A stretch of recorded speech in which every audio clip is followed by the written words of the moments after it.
Bismillahirrahmanirrahim. Assalamualaikum warahmatullahi wabarakatuh. Selamat pagi semuanya anak-anak.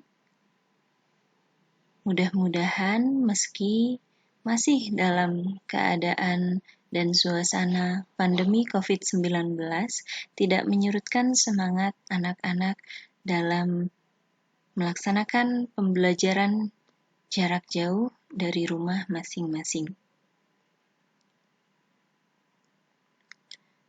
Saat ini, Ibu akan menjelaskan tentang bagaimana cara menyunting teks laporan hasil observasi milik teman kalian masing-masing. Di sini sudah ada salah satu teks laporan hasil observasi yang berjudul Observatorium Bosca. Dari judulnya saja kita bisa lihat ini dapat berpotensi atau dapat dibuat menjadi sebuah teks laporan hasil observasi. Seperti yang sudah kita pelajari, struktur teks laporan hasil observasi itu terbagi menjadi tiga bagian. Pertama, pernyataan umum, kedua, deskripsi bagian, dan ketiga, deskripsi manfaat. Nah, anak-anak lihat teks temannya. Benar tidak pernyataan umum ada di dalam teks tersebut? Pernyataan umum itu isinya definisi. Definisi itu pengertian. Berarti di sini harus ada pengertian tentang Observatorium Bosca.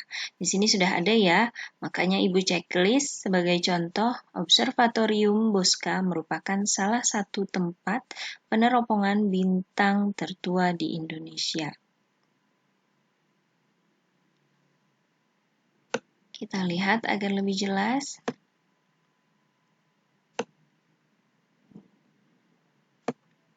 Ya. Kemudian, definisi sudah benar. Kemudian pengakuannya ada atau tidak? Pengakuan ini bisa dari mana saja. Bisa misalnya pengakuan dari daerah tersebut, pengakuan dari dunia, pengakuan dari negara. Nah, di teks ini, mengapa Ibu silang? Karena pengakuannya tidak ditempatkan di tempatnya. Sebaiknya pengakuan itu adanya setelah definisi, tapi di sini pengakuan diletakkan di paragraf ketiga. Ini pengakuan ya. Pada tahun 2004 telah menyatakan bahwa Observatorium Bosca masuk ke dalam benda cagar budaya. Ini merupakan pengakuan bahwa Bosca ini sudah termasuk ke dalam cagar budaya, sebaiknya ditempatkan di paragraf pertama setelah definisi. Lalu, di dalam pernyataan umum itu juga ada klasifikasi. Klasifikasi itu pengelompokan. Seperti yang sudah kita pelajari, di dalam pengelompokan harus ada nama objeknya yang dikelompokkan. Nama objek yang dikelompokkan di sini sudah ada, yaitu Observatorium Bosca. Benar. Maka Ibu checklist. Lalu, dasar pengelompokannya. Berdasarkan apa 5 teleskop ini dikelompokkan? Nah, belum ada ya dasar pengelompokannya. Lalu, ya mestinya di sini disilang ya, ada tanda silang terlewat. Belum Ibu berikan. Lalu, jumlah anggota objek harus ada juga. Di sini sudah ada 5. Sudah benar jumlahnya. Namun klasifikasinya belum benar karena dasar pengelompokannya tidak ada ya. Oke, kemudian lanjut ke deskripsi bagian. Deskripsi bagiannya ini menjelaskan klasifikasinya tentang teleskop refraktor. Ya, teleskop yang menggunakan lensa cembung, deskripsi bagian itu menggambarkan bagaimana teleskopnya. Kemudian di sini juga ada deskripsi bagian tentang Bosca sendiri. Observatorium Bosca yang berada di Lembang berada pada ketinggian 1310 meter. Ya, itu deskripsi bagian benar ya. Lalu yang ketiga, strukturnya yaitu deskripsi manfaat. Deskripsi manfaat dipaparkan pada teks ini di paragraf terakhir. Observatorium mempunyai banyak sekali manfaat, yaitu sebagai tempat belajar benda, betul. Maksudnya benda-benda angkasa, ya. Tempat melihat indahnya angkasa raya, benar. Pada saat ini di Observatorium Bosca kita bisa berwisata di sana. Benar ya, itu merupakan deskripsi manfaat. Berarti strukturnya sudah hampir benar, karena tadi hanya kurang pengakuan meskinya diletakkan di paragraf pertama. Selanjutnya, kita lihat unsur kebahasaannya. Pertama,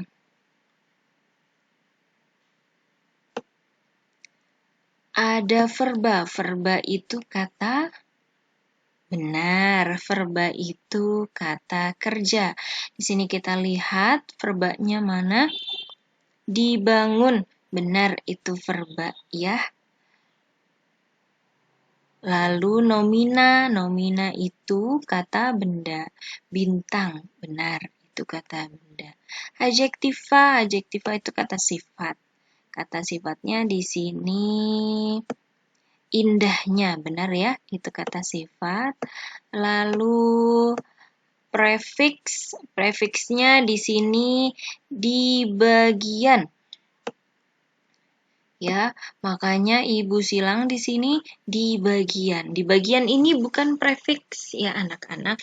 Di bagian ini kata di pada awal atau sebelum kata bagian ini merupakan kata depan, bukan imbuhan, ya.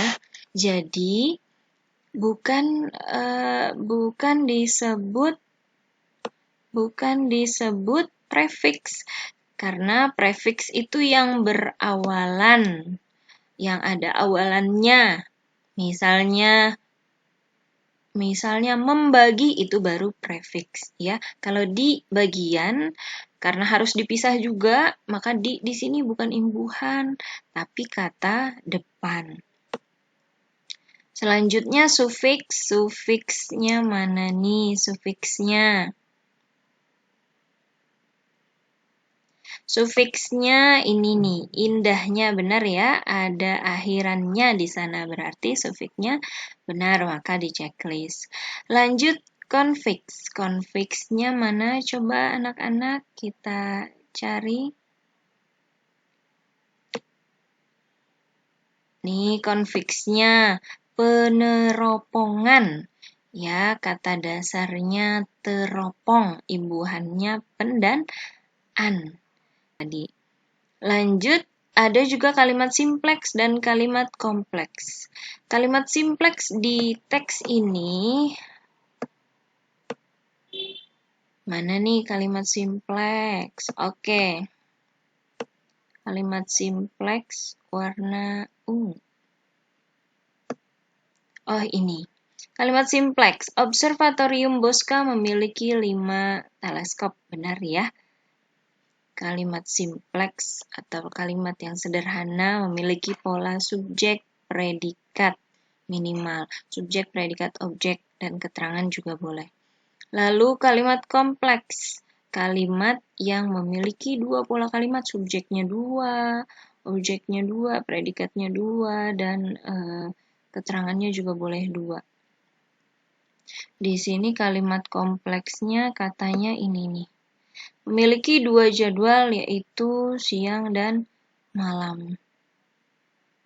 Oke, ini belum termasuk kalimat kompleks ya, karena masih simpel sekali, masih sederhana sekali. Oke, baik. Itu merupakan koreksi atau selesailah kita menyunting teks laporan hasil observasi ini, setelah kalian selesai menyunting, bubuhkan tulisan seperti yang ada di sebelah kanan ini, seperti tulisan ibu, tandanya kalian sudah mengoreksi dan sudah mengomentari teks tulisan teman kalian. Lalu setelah itu, Bu, gimana kalau salah semua? Tidak apa-apa, yang penting kalian belajar menyunting teks. Ya, jadi kalian tahu mana sisi salahnya, mana sisi benarnya. Kemudian juga misalnya, Bu, punya saya kok benar semua. Ya alhamdulillah kalau benar semua, tapi pasti beberapa ada yang keliru sedikit, berarti kalian harus lebih jeli. Misalnya, Bu, ini teman saya teksnya bagus sekali. Ternyata pas dicek, ini adalah teks salin tempel dari website apa Wikipedia misalnya atau blognya orang lain, main salin tempel atau copy paste saja. Nah, itu juga harus diisi di komentar nanti link copy pastenya dari mana. Ya, maka Ibu minta dari awal tulislah sesuai dengan tulisan kalian sendiri, ide kalian sendiri, agar nanti di tugas-tugas berikutnya tidak mengalami kesulitan, tidak ada hambatan. Begitu ya anak-anak ya. Mungkin sekian yang dapat Ibu sampaikan, Ibu jelaskan. Jika ada pertanyaan, silakan ketikkan seperti biasa di kolom komentar yang ada di Google Classroom. Silakan mengerjakan. Terima kasih. Wassalamualaikum warahmatullahi wabarakatuh.